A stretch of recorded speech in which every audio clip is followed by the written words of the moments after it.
we've been focusing on a series called Just 10. That's from the 10 commandments in the Bible. Where exactly are the 10 commandments written? And chapter 20. Wonderful. You guys are concentrating or focusing on the scriptures. Very good. So that's where we have been dwelling on these commandments, and it's a fresh insight from a speaker called J. John. He has a very good flair of putting words that can resonate with contemporary folks. So I guess if you have not watched any of them, please go back. You can ask any of the life group members, those who have raised their hands, walk up to them, ask them, can I have the link, and go and watch all the videos and go through the material, because it really enriches. And I feel we've all been blessed. And also, please be a part of a life group. That'll be good. It's good to see some of our Banjara Hills friends as well over here. Thank you, Ernest and Sneha. I'm trying to see if there are any more. Okay. The sermon title for today is How to Know God. How to Know God. How many of you know God? Slowly they're raising their hands. Exodus chapter 20 verse 4 says, if you have your Bibles, please turn to Exodus chapter 20 verse 4. You shall not make for yourself a carved image or any likeness of anything that is in heaven above, or that is on the earth beneath, or that is in the water below. You shall not bow down to them or serve them, for I, the Lord your God, am a jealous God, responding to the transgressions of fathers by dealing with children to the third and fourth generations of those who reject me, and showing covenant faithfulness to 1,000 generations of those who love me and keep my commandments. We've been looking at the Just 10 series by J. John for the past few weeks.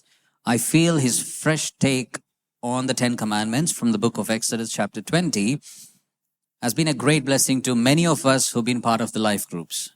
I'm sure if I ask you, you would have a story to tell of how it opened your mind and heart to a possibility that you've never looked at. We started with topics on how we relate to each other as a family and as children of God. Then we shifted to those commandments that focused on God himself. The second commandment deals with a very crucial or critical issue at hand. And it's not so much about who God is, but who God is not. Idolatry is the giving of worship to things that are not God. We're such a confused generation that we're oscillating between worshiping one God, many gods, and no gods at all. In today's world, we have people moving to either one of these categories: non-belief, other faiths, and mix of faiths. A good number of millennials and Gen Zs, if you're confused who millennials are, they are people who are born between the ages of, not the ages, the year, 1980s and beyond. So millennials and Gen Zs confess that they do not believe in God, some of them. And the reasons could be circumstantial. Maybe they have gone through a family problem. Maybe they have seen their parents fall apart. Maybe they have not been able to look at things properly. Whatever might be the reasons, they have decided not to believe in God. Then there is an interest in people who want to explore other religions because of how they perceive their current religion. Maybe because of a church hurt or a community hurt, they're now exploring how are other religions different. And maybe they are attracted toward them. Maybe they're not satisfied enough, or the demands are too rigid for them. Christianity, oh my God, it requires me to stay pure. I cannot. And finally, there's the rise of new age religions where people prefer a do-it-yourself, a DIY religion, like meditation, feng shui, Gaia. Reincarnation, astrology. I'm sure a lot of, not a lot, sorry, I'm sure a good number of people in Christendom would love to read astrology because that comforts you more than the Word of God sometimes. There's crystal therapy, tarot, and rebirthing. You can actually mix all of these and fit what suits you best, and you follow that religion. Many of us Christians can confidently say that I will never break the second commandment because I do not bow down to any of the idols I see or the carved images. However, idolatry is not limited to bowing down to some ancient sculptures or images or carved images. There's a subtle change in the form of idolatry that we are involved in today. So, how does one define an idol? Let's look at it a bit differently. A Christian could make the following statements. All right? God gives purpose, meaning, and fulfillment to my life. God governs the way I act. God is the focal point around which my existence hangs. God is often in my thoughts and I get enthusiastic about it. Thoughts of God comfort me when I am down. I read about God, I talk about God, I make friends with those who are also committed to God. I desire more of God. Now, idolatry is where something, anything, takes the place of God, is in the central position of our life. An idol, anything that you could replace the word God that I just read about. Let's put, for example, money over there. Money gives purpose, meaning, and fulfillment to my life. Money governs the way I act. If it's sex, sex is often in my thoughts and I get enthusiastic about it. If it's possessions or my career is often in my thoughts. My career comforts me when I'm down. And some people want to talk about sports all the time. Sports, I read about sports, I talk about sports, I make friends with those who are also committed to sports. Right? An idol is what people live for. An idol is what consumes our thoughts when we lie awake at night. An idol is what our minds drift into when in neutral position.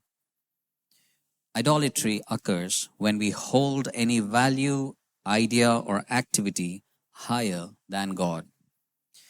Why are we so prone to idolatry? Why is idolatry so attractive? The first thing to say is idols are not fundamentally evil. They're not fundamentally evil. In fact, the most dangerous idols are actually good things that have been twisted. Now, I know when I say the word idol, what comes to your mind is maybe a sculpture or a carved image, but wait patiently with me. Think of the potential idols we just looked at: money, possessions, career, holidays, sports, music, sex, and so on. Not a single one of them is bad. They're all good, and all are gifts from God that God has bestowed on us. In fact, it is the very best things that make the most tempting idols. Let's look at one dangerous idol of modern times. Especially in India, we see that quite frequently written in the news. Nationalism. God made different peoples, ethnic groups, and races. God obviously appreciates diversity, and He delights in such differences. There's no doubt that it's good to celebrate our cultures, it's good to celebrate our love for the nation, and we can be proud of it. It can give us worth, it can give us purpose, it can give us a value and a sense of significance in the nation that we live. Yet, it is all too easy for those attitudes to slide over into something far nastier. If the race of the nation that we belong to starts to become the central feature in our lives, then we must be careful. If all we think about is the nation and nothing else in our life, and if all that we do and work toward is just the nation and nothing else, you and I have to be careful. Take a look at Hitler's Germany. It was nationalism that oppressed 6 million Jews, killed rather. It's nationalism in Rwanda in the 90s which destroyed that African continent. And it's even in today's world, people are proud about their nations and they look down upon their neighboring nation. And that's not what we are called for. Sadly, even churches are not exempt from idolatry. Lighting, sound, media, music groups, preaching, or teaching are all good things that we can take pride in. But it is all too easy for them to acquire a distorted prominence in our lives. When they become the focus of what we are and what we stand as churches, they cease to be good and start to become our idols. At this point, God leaves quietly through the back door. He will not share his worship with any of the idols that we create. Let's not be fixated with who is leading worship, who is preaching. I'm sure sometimes I get these questions, and maybe you might have heard, who's preaching this Sunday? Based on that, you make a choice whether you want to attend church or not. Who is on the stage singing? Who is serving? Are we coming for them or are we coming for Jesus? What is taking prominence in our life? The other attraction of idolatry is that idols make fewer moral demands on us than the real God. For a start, they rarely insist that you give up adultery, that you give up lying, that you give up theft. But God does. God requires you to be pure, holy all the time. Let's look at the classic example of attractions of idolatry in the Bible. Even as God was giving this commandment to Moses on Mount Sinai, the Israelites down below the mountain were already breaking it. What was the commandment that God gave on Mount Sinai? You must not make for yourself an idol of any kind or an image of anything in the heavens or on the earth in the sea.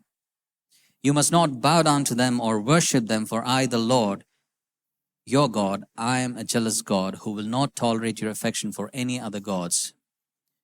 Come to chapter 30, 32 of Exodus. Moses is up there receiving these commandments written by God on stone tablets. And the people down there are now frustrated. You see, Moses, we are told, had been up the mountain for some days, and the people down became impatient. You know, when you create an idol, when you become frustrated with things, when you become impatient with things that God is doing in your life, if you're not patient enough, you begin to create idol of your own. And that's what they do here. They wanted something instant and immediate. Oh, this thing has been too long for me to obtain. I have been waiting patiently on God. Things are not moving. So let me get it by hook or crook. A classic example is getting a job, right? You apply for jobs and you wait patiently after you graduate. Nothing is moving forward. You fasted and prayed. You went to prayer meetings one after the other. You did all you could in your power to get a job, but maybe you didn't. Then comes your friend who says, why didn't you apply to this company? But there's one thing that you have to do. Do you have any experience? No. All right, so you have to make sure that you write this thing on that resume. and give it to your company, saying that you already worked before. A good number of people who moved to the US after they finished their post graduation, they join these consultancies. And I'm surprised how they get their jobs, because the consultancies say they've all been working for the last 6, 7 years while they were studying. And they get into jobs. So lying is okay. So they were impatient, they were frustrated. So they said, make us a god. They wanted something instant and immediate. So Aaron melted down all their jewelry, cast it into a golden calf, and presented it to people as a substitute focus of their worship. Idols offer the possibility to men and women of making their own controllable God, one whom they can deal with on their own terms and not his. It is because we cannot picture God in our minds that we are tempted to create an idol. You try and imagine God. God might be like this, he might look like this, and then you come across something. It brings to my memory a classic example in Christianity, which is the Bible. In some homes you go, the Bible is there on the shelf. Maybe it's dusted all the time. It accumulates dust over time. But when that Bible is put down, when you walk up to that shelf, remove that Bible and place it on the floor, the immediate reaction of the person who has that Bible in their house is, brother, you should not do that. It's holy. But you never opened the Bible. You never read it. Why do you call it holy? It's just a book. And then they defend. They bring out all their own faith that they have built over the years, a false faith that this is the most holiest thing. You should not treat it like that. But how are you treating God? I like the feature that is there in the mobile phones these days. I don't know about Apple because I don't use Apple product, but all those Apple guys can talk to me as well. In the phone, if you don't use an app for a certain period of time, it has an ability to snooze that app. So when you search for your app, it doesn't show up. Only when you type the name of the app and then search it is when it will pop up. But in your regular view, it will not show. What is it trying to do? Because you're not using it anymore, it is shelving it. How many times do you open your Bible? How many times do you allow the Word of God to penetrate your life? Throughout history, people have made symbols to represent the things they cannot see. People have argued that if an image helps us to worship God, then they have some value. If I come to church and if that helps me to worship God, I'm not bothered about people around me. I don't care about people. I care about the church building because it's so precious and I find tranquility there. I find peace in that. I don't need to commune with people. That's not my concern anymore. Then we make church our God, which is the building. We're no longer concerned about God anymore or the people that He's called. The problem is that these things that we create as aids, they help us to worship, can easily become objects of worship. God knows that any image we might use to portray Him would depict Him as less than He truly is. Eventually, we would begin to conceive of Him in ways that mirror the image we have constructed. It is so nearly right, but it is wrong. Take a look at Solomon. He was the wisest man of his day, a constructor of the temple of God, a man to whom God had appeared twice, and he even offered, saying, "What do you need?" We've all watched Aladdin, I guess. You rub the lamp and then there's a genie that's coming out of it and says, "What do you need?" It almost appears like that. God says, "What do you need, my child? I'll give it to you." And when Solomon asked something, God gave him beyond what he asked. Twice God appears to Solomon. Yet we read in 1 Kings chapter 11 how in his old age he turned to the worship of foreign gods and incurred anger on him. God's anger. If a man like Solomon can fall into idolatry, then you and I ought to be very careful in how we are worshiping our God. All across the Bible, idolatry is compared with adultery. Across the Bible, you would see God time and again in the Old Testament calling out the children of Israel, "You have committed adultery." Imagine today if we are talking and I talk to, let's say I come out and meet you after the service and say, "You have committed adultery." How would you feel? Or you would look at my face and say, "You have committed adultery."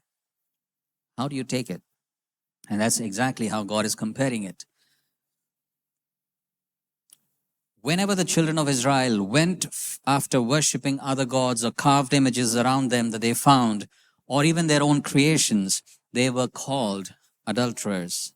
And it's really a good comparison, one which hits home in any generation, because we all know what adultery is. J. John gives a fine example of it, and let me illustrate it this way. There are similarities between a relationship with God and a marriage. A key element of any covenant, ancient or modern, is its restricted nature. It is only between the named parties that have made the covenant. There cannot be any sort of heart-to-heart intimacy between two individuals unless all third parties are eliminated or ruthlessly excluded from that covenant. So how do we confront idolatry? First, we ought to recognize the dangers that exist when confronting idolatry. Number one, simply giving into idolatry. We tend to do that because of the pressure in the culture that we live in. And then carve out some time to spend with God to balance it out. Such a strategy will never work. We either, because of the pressures of the world, we get into this mode of agreeing to what people ask us to do. And then we think if I come to church regularly, if I read my Bible in the morning 1 hour or pray for 5 minutes, that will suffice. No, it doesn't. Number two, complete rejection. Is sport or watching TV or Netflix or even your friendship, is it becoming an idol? Then the response is to dislike all sports and even preach against them in the churches. Sometimes when we want to react to something, and if it's an idol, if it's becoming an idol for us, we tend to push it away from us completely. We think that's the safest way to address that issue. And then if somebody comes along the way and says, "Oh, I'm doing this," and if you find that offensive, you say, "No, you also get away from me." We'll be suspicious of anyone who is fit or appears to be working out regularly. I'm sure some of you are going to the gym, and I'm not talking against it. It's a good thing, working out. But what I'm trying to say is, if we don't like something because it has become an idol and we pushed it away from us, and if somebody comes along the way who's able to maintain that particular thing well, who's able to balance it out, we try to cut off ties with them because we feel that is also idolatry. Tom Wright talks about a discovery he made which helps us in confronting idolatry. He explains that when the first Christians arrived in Britain and started to build places of worship or the churches, they chose to build them on sites the pagans had used for worship. Wherever the non-Christians gathered together to build something for themselves as their God and worshipped, and when the Britishers arrived on scene, they destroyed those places and built their worship centers or churches upon that, the buildings upon them. This was not because these places had something special about them. Rather, it was a conscious decision to say something about Christianity. That the call to us is to worship God in places where idols are worshipped. It is to plant the flag of God in hostile soil to claim the good things of God for Him. To proclaim that only under the loving and gracious gaze of God can everything be held in the right balance and with right perspective. Now, this is a very helpful concept. I'm not saying you have to go out, find something that you don't like, destroy it, and then build your own stuff on that. No, that's not what it is about. Instead of running away scared or rejecting anything contaminated by idolaters, this gives us a better alternative. It's hard work, but then most good ideas are hard work. With these things in mind, let's look at some of the areas that we currently struggle with respect to idolatry. This is an important subject which we generally don't talk. Sex. Lust is a powerful draw in today's world. It promises happiness, satisfaction, and a way to escape reality. This isn't a new thing. Humans have always been drawn to it. But it seems to have an especially strong hold on society now. So how do we handle? One mistake that we make is to completely reject sex and pretend that it's bad, which has led to things like forced celibacy or denying our natural desires. That doesn't work because ignoring sexuality doesn't make it go away. It's too strong for that to happen. Some people try to act like they don't have any struggles with sex, but bottling up can lead to bigger problems later. Instead, stand up for a healthier view of sexuality, one that aligns with God's perspective.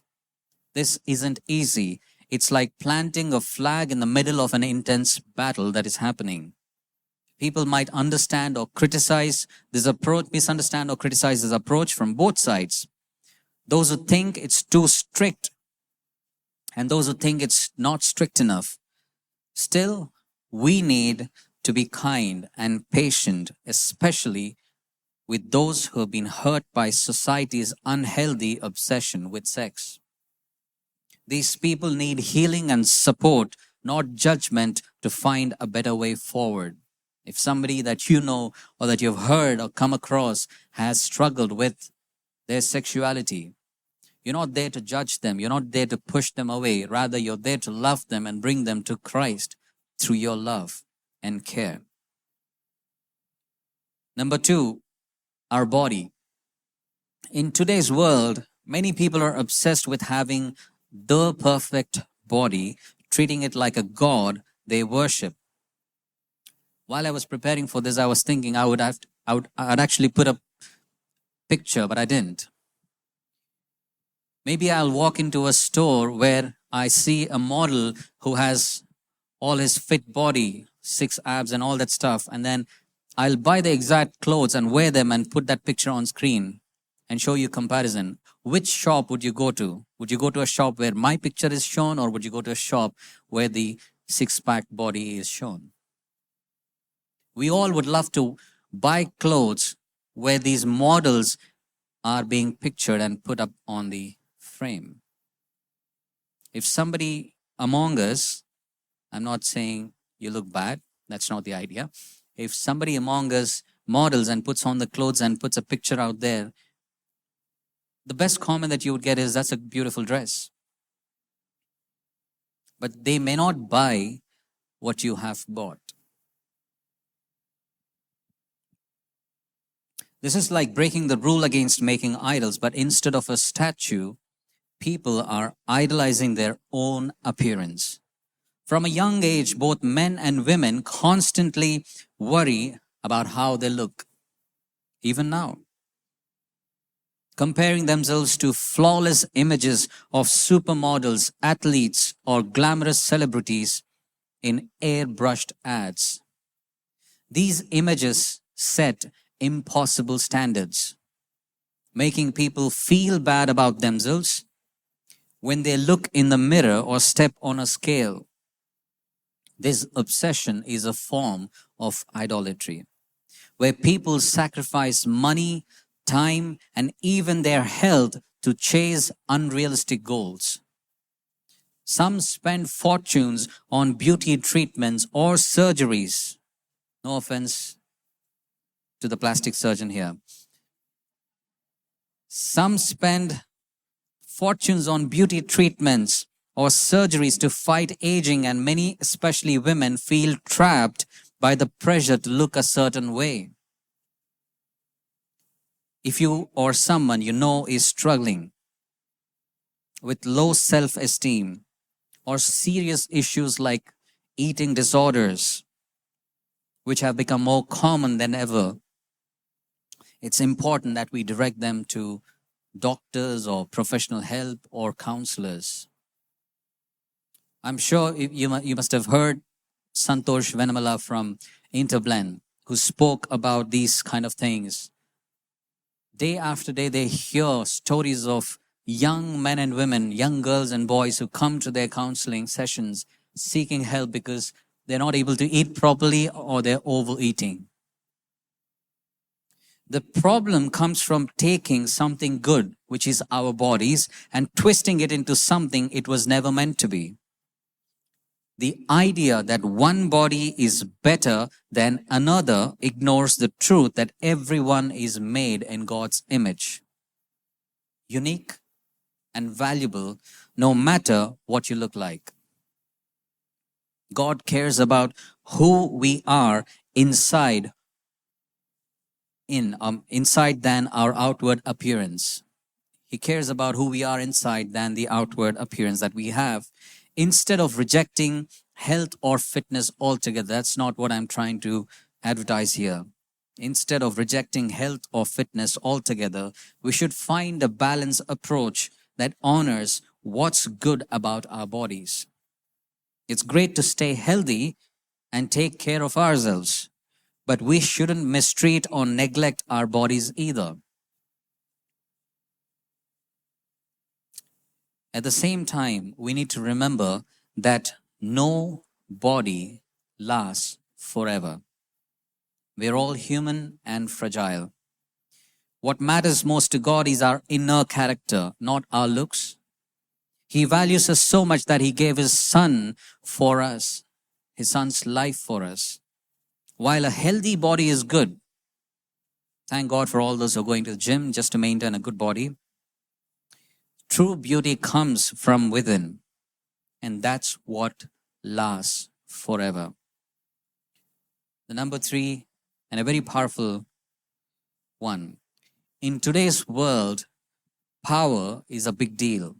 Whether it's political leaders flexing their influence, countries showing off their military strategy or economic strength, or even people chasing authority in their workplace or communities. We often hear about politicians coming to power, right? When they're supposed to be elected representatives to serve, which shows how much we have turned power into something we worship,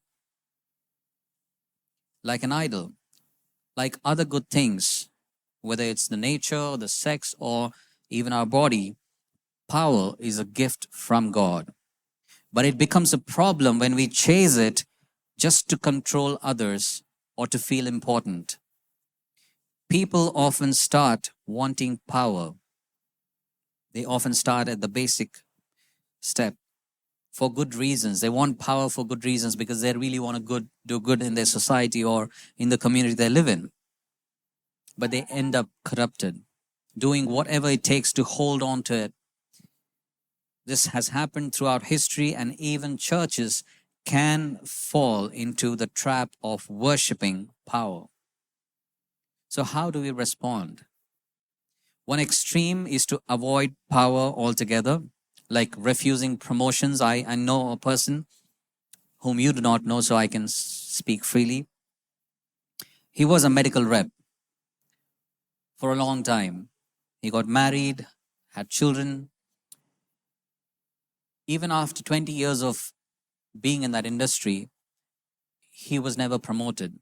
So one day, my parents asked him, "Why is that you're not promoted? Why is that you're not given any additional responsibilities?" To which his answer was, "Becoming a manager requires us to work even more, and it adds more responsibility. I'm comfortable in what I am doing. That is not what God has called us to." One extreme is to avoid power altogether, like refusing promotions or staying at the bottom of the ladder. But that's too simplistic and not helpful. If we step away from society, listen carefully, if you and I step away from society, we can't influence it for good. And the Bible calls us to be salt and light by making a positive difference. If you're being promoted at your workplace, please recognize and remember that God is moving you into a different direction. And He wants you to be that salt and light in that place. Examples like Daniel, Ezra, not this Ezra, Ezra, and Deborah, they all show, Esther as well, they all show how people used their power for good, even in flawed systems. Instead of avoiding power, we need to plant a flag for God by using it the right way. This means checking our motives. Why do we want power? The only good answer is to serve God and help others. If we have power, if God has promoted us to have power in our control, we need honest friends to keep us in check, and we need systems to hold us accountable so we don't abuse it. The ultimate example for power is how power has been used positively is Jesus. He had all the power in the world, but he chose humility. He kept doing lowly tasks and even dying a painful death for others. He spent time with the powerless, those that society ignored, and used his power entirely for his benefit, for their benefit. We need to ask ourselves of if our use of power, whether at home, maybe you're a husband and you feel that you have all the power, I'm asking you, check whether you're using that power rightly.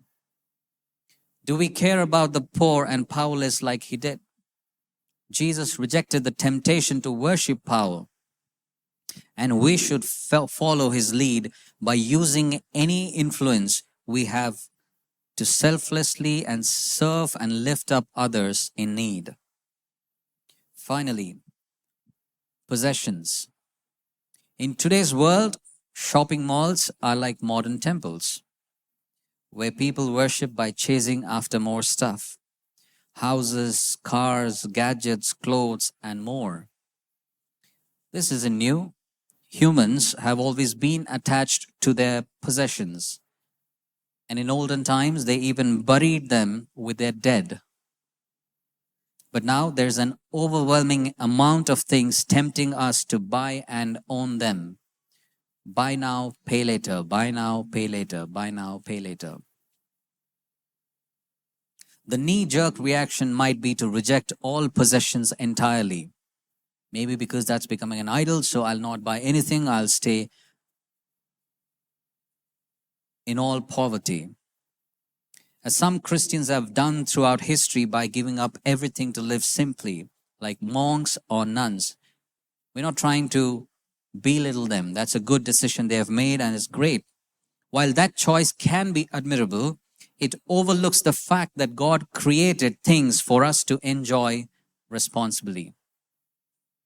If He has given a car, or if He has given somebody the wisdom and knowledge to design a car which is beautiful, and maybe you can afford it, if God has designed a phone, or if God has designed a house, whatever God has helped people design, and if it is in your means to afford it and enjoy it, go ahead.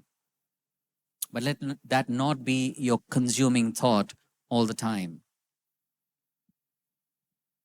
Instead of swearing off possessions, we should plant a flag for God by keeping a healthy perspective.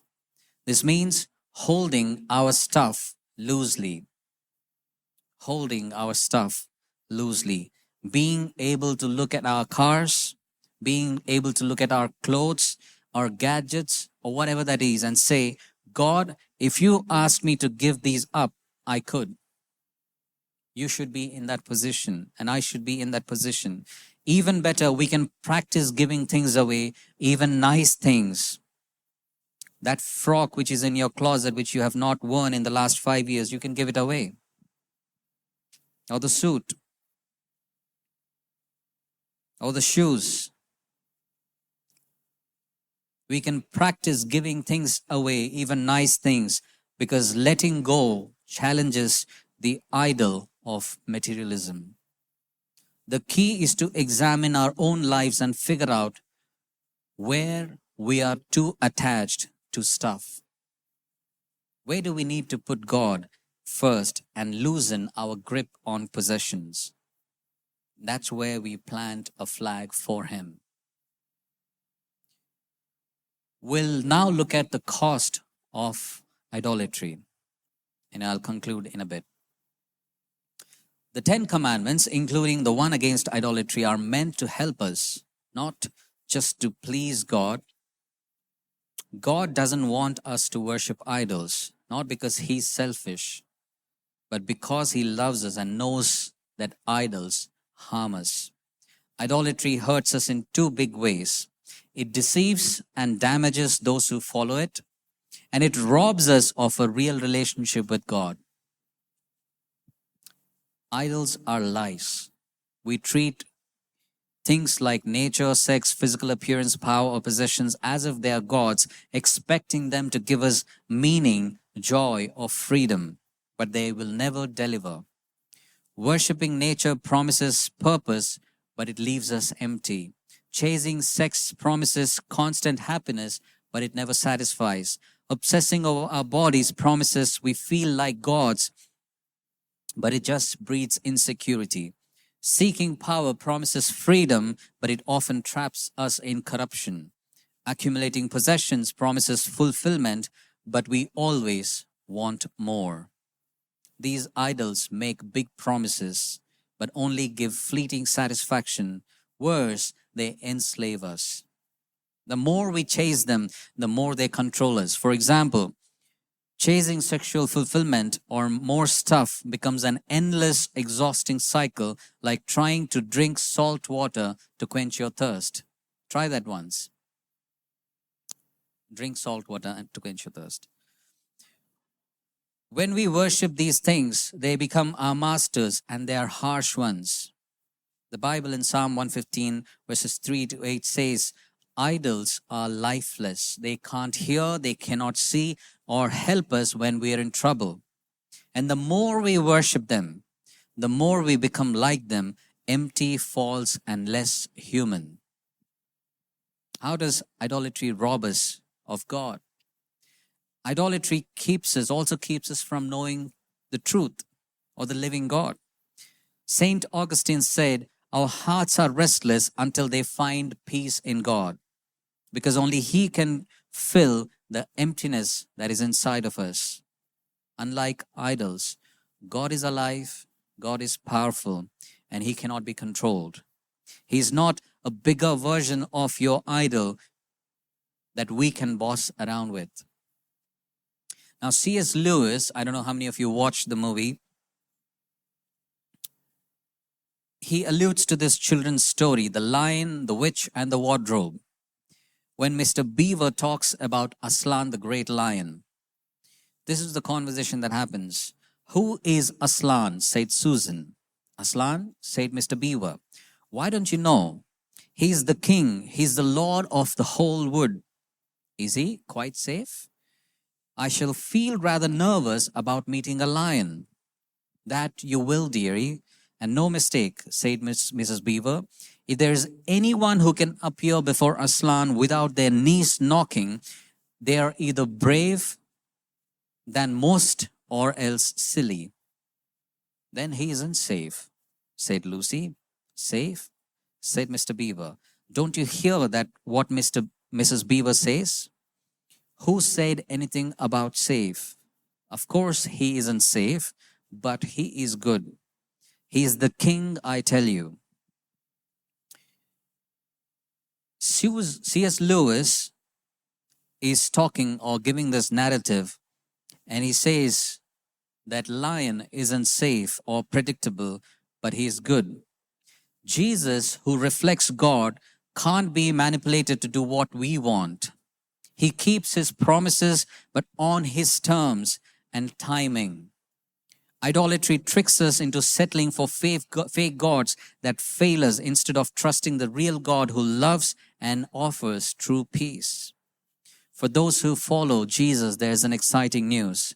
What we worship shapes who we become. Idols, like money or power, are lifeless and a trap, making us less human, but God is alive. He sees, he hears, he feels, and he speaks. Since we are made in his image, worshiping him makes us more like the people we were created to be, truly free and truly human. This is especially important in churches. Listen, please carefully listen. Sometimes Christians cling to a specific idea of how God works based on past experiences or teachings. These ideas might be good, but they can become idols if we expect God to always act the same way. For example, we might look back at amazing moments in our church's history and use those as the only measure of whether God is at work now. If something new doesn't fit that old pattern, we might reject it. This can happen when people hold on to past traditions, ways of worship, or church practices so tightly that they miss what God is doing today. This doesn't mean that new things are always better or that change proves God's presence. No, it means we need to let God be God, alive, unpredictable, and not boxed in our expectations. We shouldn't treat him like a tame idol we can control. Instead, we should stay open to how he might work in fresh, unexpected ways, trusting his living, active nature. The Apostle John warns, "Dear children, keep yourselves from idols," in 1 John 5, chapter 5, verse 21. And it's a reminder for all of us. Idols are anything we prioritize over God, things we might not even realize are taking his place. To figure out what it might be, ask yourself, what's so important to you that it could pull you away from God? Are there things you're quietly giving too much time to, energy to, or attention to? What do you talk most about? It might show what's at the center of your heart. How easy is it for you to let go of possessions or habits? Do you find it difficult or easy? If we don't face these idols, they will control us, holding us captive. It's not just about us either. The Bible mentions that idolatry affects our children, not because God is cruel, but because our choices have ripple effects. What we worship, whether it's money, success, or something else, can influence our families and even future generations, passing down unhealthy priorities. The stakes are high, so we need to be honest about what's taking place or God's place in our lives and break free from those idols to protect ourselves and those we love.